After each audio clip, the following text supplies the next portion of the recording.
மக்கள் காசு வாங்குறாங்கல்ல, சோ அத பத்தி என்ன நினைக்கிறீங்க?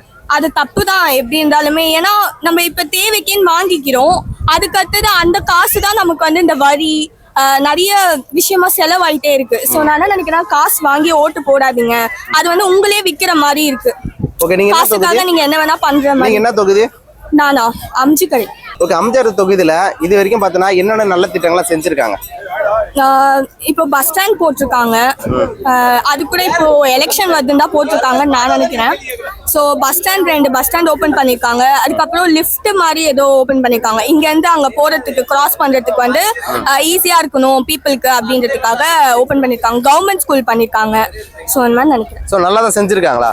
செஞ்சிருக்காங்க, ஆனால் போதுமான வசதி இல்லைன்னு சொல்றீங்க. இன்னும் நிறைய பேர் ஏழைங்க இருக்காங்க அது உள்ள. அது எப்படி சொல்றேன்னா, தலைவர் வந்து செஞ்சாலுமே அது வந்து மக்கள் கிட்ட வந்து சேர மாட்டேங்குது. உள்ள இருக்காங்க ஊழல் செஞ்சுட்டு இருக்காங்கன்னு சொல்றேன். சரி, ஓகே. அண்ணன் சீமானண்ண பற்றி உங்க கருத்து என்னம்மா? அவரை பத்தி எனக்கு தெரியல. சீமானண்ண பற்றி யாருன்னு தெரியுமா? பாத்திருக்கேன், ட்ரோல் எல்லாம் பாத்திருக்கேன். சரி, விஜயன் இந்த வீடியோ பாக்குறாரு, அவருக்கு என்ன சொல்லுவீங்க? வாங்க, நான் உங்களுக்காக வெயிட் பண்றோம். வெயிட் பண்றீங்க, ஓகே.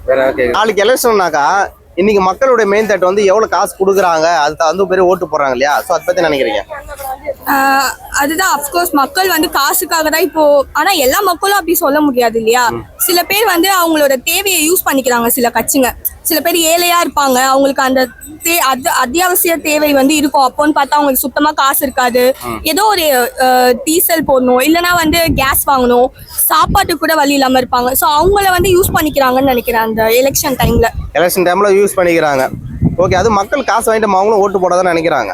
ஆமா, அதான் அவங்க தேவைக்கு அவங்க பயன்படுத்திக்கிறாங்க. மக்களும் வேற வழி இல்ல அப்படின்றதுனால அதை யூஸ் பண்ணிக்கிறாங்க. ஓகே, மு.க. ஸ்டாலின் அவர்கள் பார்த்தனாக்கா ஸோ இப்போ 5000 ரூபாய் போட்டிருக்காரு.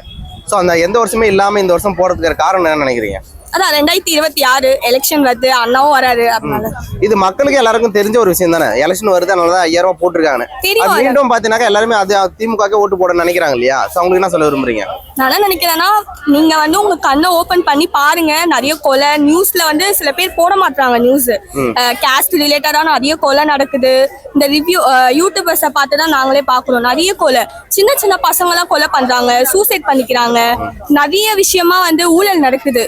பணத்துக்காக கொலை பண்றதோ, இல்ல வந்து ஜாதி விஷயமா வந்து இந்த லவ் மேரேஜ் பண்ணி கொலை பண்றது, அப்பா அம்மாவே வந்து அந்த பொண்ணை கொலை பண்றது நிறைய இருக்கு. அதெல்லாம் பார்க்கணும், இந்த அரசு பார்த்து சரி பண்ணணும்னு நினைக்கிறேன். சரி, ஓகேமா.